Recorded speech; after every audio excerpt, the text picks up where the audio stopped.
Kaibigan, marami po nagtatanong sa akin, paano maging healthy ang kidneys natin? Paano daw aalisin yung mga bato, yung mga dumi sa kidneys natin? O, ganito po Pag ang kidneys, maraming pwedeng sakit Pwedeng kidney disease, pwedeng magkakaroon ng mga bato-bato. Ayan, di ba? Masakit yan, mga bato. So, paano daw aalisin para maging healthy ang kidneys natin? Tuturo ko po sa inyo pati yung mga pagkaing mabuti at masama sa kidneys. Okay? Simpleng-simple. Kung gusto natin maging healthy ang kidneys natin, malinis yung mga dumi, kailangan iinom ng maraming tubig. Yan ang pang-flush natin sa kidneys natin. 10 to 12 glasses every day. Ako nga, mas gusto ko kahit sa gabi. Oo, kahit gabi na minsan gigising na lang ako madaling araw kasi pag hindi ako umiinom sa gabi, minsan magiging very yellow. Oo, lalo na yung mga may kidney stones, kahit sa gabi, pinapainom ng tubig para ayaw mong maging madilaw masyado ang kidneys. Pag madilaw na ihi mo, inuman mo na agad. Yan talaga, panlaban natin yan sa sakit sa kidneys. Second, yung sa diet natin, sa kinakain. Ang masama sa kidneys na bawal o iiwasan yung maalat. Yun talaga kalaban. Pag sobra alat, patis, toyo, actually ketchup Ketchup, high salt din, bawasan din yung ketchup. Delata, noodles, chichirya. Pag sobrang alat ang kinakain, pwede magmanas, pwede tumaas ang blood pressure. Pag tumaas ang blood pressure, yan ang number 1 cause. Number 1, number 2 cause ng kidney failure sa Pilipinas. High blood. Bakit na high blood? Sobrang alat. Mga delata, kung mahilig kayo lagi sa delata, napakaalat.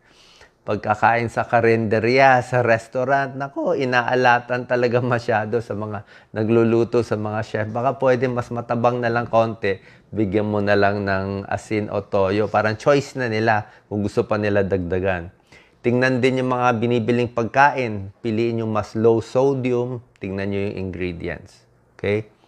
Ang healthy talaga sa kidneys, sari-saring prutas at gulay. Fresh, mas maganda. Anong klaseng prutas at gulay? Mansanas, ubas, strawberry, mga onions, tomatoes, kamatis, sibuyas, talong, cauliflower, itlog, pwede ang isda, at any mga leafy green vegetables. Wala naman talagang bawal. Alam ko may ibang nagsasabi na baka bawal yung sobrang spinach, sobrang asparagus. Actually, hindi naman gaano. Pwede naman po. Worried sila doon sa mga oxalate daw Baka mag-cause ng kidney stones. Hindi naman. Kumain lang kayo nitong gulay, damihan lang pag-inom ng tubig, healthy po pa rin yan. Mas okay pa rin yan, basta bawas lang doon sa alat. Okay? Pagdating sa paglinis, alam ko marami kayong nababasa na kidney cleansing, di ba? Itong mga healthy na shakes, wala naman masama. Healthy naman talaga to. Pwede sa kidneys, pwede sa liver. Pero wala talagang scientific na pag-aaral nagsasabi na pag ininom mo to, gagaling ka na. Hindi po ganoon Pero syempre, pag kinain mo, puro french fries, puro maalat, magkakasakit tayo agad doon. Kung dito, at least neutral ang epekto sa kalusugan, mas healthy pa. Ang issue ko lang sa mga shakes, kung meron kayong diabetes. Kung may diabetes kayo, baka hindi pwede masyado maraming fruit shake. Baka isang baso lang. Kasi matamis din siya Oo, ayoko masyado matamis pero kung healthy kayo, nag-exercise, pwede po to. Ito mga vegetables, mga pipino na shake, pwede yan. Gulay, pwede kahit diabetic ka. Okay? Tsaka, mas healthy din naman yung prutas mismo, yung gulay mismo, kasi may fiber yun Ito, mas wala ng fiber. Pero mas madali lang inumin. Okay? So, yan, mga natural juice, panglinis din yan sa kidneys natin. Pagdating sa mga tableta, kailangan mag-iingat tayo. Actually, mas concerned nga tayo sa mga dietary supplement, herbal supplement. Tanong niyo muna sa doktor nyo. Kasi lalo na yung nabibili sa ibang bansa, mahirap po Meron doon may side effect din Paalam niyo muna sa doktor nyo. Kahit sa vitamins, ang gusto ng mga nephrologists, pag vitamin C, 500 milligrams a day. Ayaw nila masyado mataas. Like kay Dr. Montemayor, isang nephrologist, sabi niya, Pag 2,000 milligrams ng vitamin C, para sa kanya, masyado mataas na sa kanya yun eh. Baka magkaroon ng kidney stones. Diba? Lalo na kung prone kayo. Doon lang tayo sa tamang dosis ng vitamins. Huwag na masyado yung high dose ng vitamins. Kasi pag sobra, iniihi rin natin eh. Isa pang maganda na pampalakas ng kidneys yung pag-exercise, di ba? Pag nag-exercise tayo, gaganda yung daloy ng dugo sa kidneys, pero tamang exercise. Bawal din po ang sobra exercise. Ano sinasabi ko? Let's say marathon runner ka. Pwede kung sanay ka, di ba? Pero pag sobra kasing exercise, minsan nasisira din yung muscles eh. Pag nasisira yung muscles, pwede makapahirap sa kidneys. Tulad ng minsan sa boxing, yung talagang nabugbog, sarado, o nasisira din yung muscle. Sa hazing, diba sa hazing, pinapalo yung tao. Pag pinalo sa hita, nadudurog yung muscle, kaya namamatay yung mga na-hazing sa kidney failure. Kidney failure ang... Kaya kung meron kayong mga hazing dyan, ako, inuman nyo muna ng 2 basong tubig beforehand. Kasi hirap ang kidney sa maraming protein. So, hazing, boxing, sobrang exercise, sobrang marathon, ingatan ang kidneys. Kasi ayaw ng kidneys na sobrang protina. Lalo na yung nadudurog na protina. Speaking of protein, hirap din ng kidneys kung puro protein ang kinakain. Kaya nga yung mga may kidney failure, kita mo, halos low protein sila. Ang karne nila napaka-konti na lang. Yung mga nagda-dialysis o malapit na mataas na creatinine, sasabihin sa kanila yung karne, hiwain mo na lang na maliliit-liit kasi maraming protina, hirap yung kidneys. Lalo na kung may diferensya na. Ngayon kung healthy pa kayo, pwede naman kumain ng protina. Wag lang siguro yung puro karne na lang kinain, wala nang carbohydrates, di ba? O hindi rin po maganda. Hirap yung kidneys sa protein eh.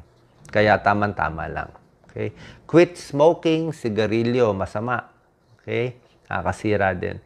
Pagdating sa gamot, para sa akin, safe yung gamot sa high blood at diabetes. Kasi ang number 1, number 2 cause, bakit ba nasisira ang kidneys natin? Number 1, may diabetes yan, di ginamot, nasira ang kidneys after 5 years, nag-dialysis. May high blood, nakakasira ng kidneys. Merong glomerulonephritis, isang infection yon.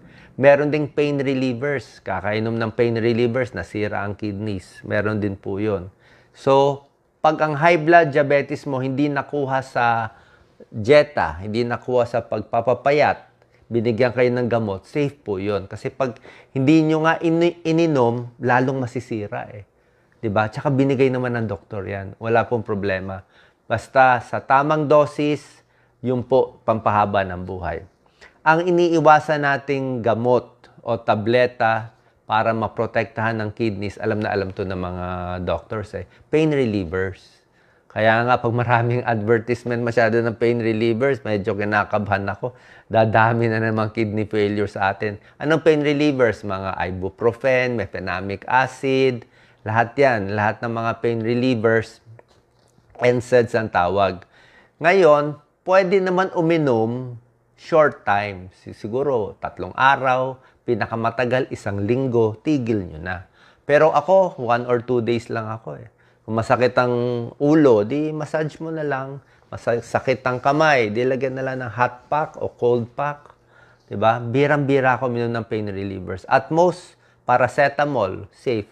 Pero yung pain reliever kasi, merong ibang tao, 1 to 2 days lang uminom ng pain reliever, nasisira na yung kidneys. Eh. Yung iba naman, ginagawang vitamina yung pain reliever, di ba? Konting sakit ng ulo, may painkiller agad. Oo. Hindi po maganda. Kahit i-research ninyo, painkiller, pag sobra, kung di naman kailangan, ay iwas na lang po tayo. Piliin natin yung procedure na mas safe para sa kidneys. Di ba? Yung mga hot pack na lang tayo. Tapos, isa pang iingatan natin sa kidneys, lalo na kung may edad na, pag pumunta po kayo sa ospital, kung mayroong mga medical procedures like angiogram, CT scan, MRI, alam ko nilalagyan ng contrast yan, i-check nyo muna, i-assure natin na kaya ng kidneys ninyo. Minsan kasi, Like yung tatay ko dati, normal ang creatinine, pero may edad na siya. Nalagyan siya ng contrast dye, may ginawa sa kanya. Pag-uwi niya, kidney failure kami agad. Hindi na umihi. Doon siya napaaga namatay. Kasi nga, pag nagkakaedad tayo, humihina na ang kidneys. 'Di ba? Tapos, meron pa mga injury. So, ipaalam niyo lang sa doktor. Kasi meron naman silang paraan para protektahan yung kidneys. Binibigyan ng tubig beforehand, niloload ng swero. Ganun po. Okay? Sintomas. Ano sintomas pag meron ng kidney problem? Ito po, late na symptoms na to eh. Pag meron kayo nito, late na to. Hindi na umiihi, humihina na ihi, late na yon. Nagsusuka, nangangati, nagmamanas na, nahihirapan huminga. Yan,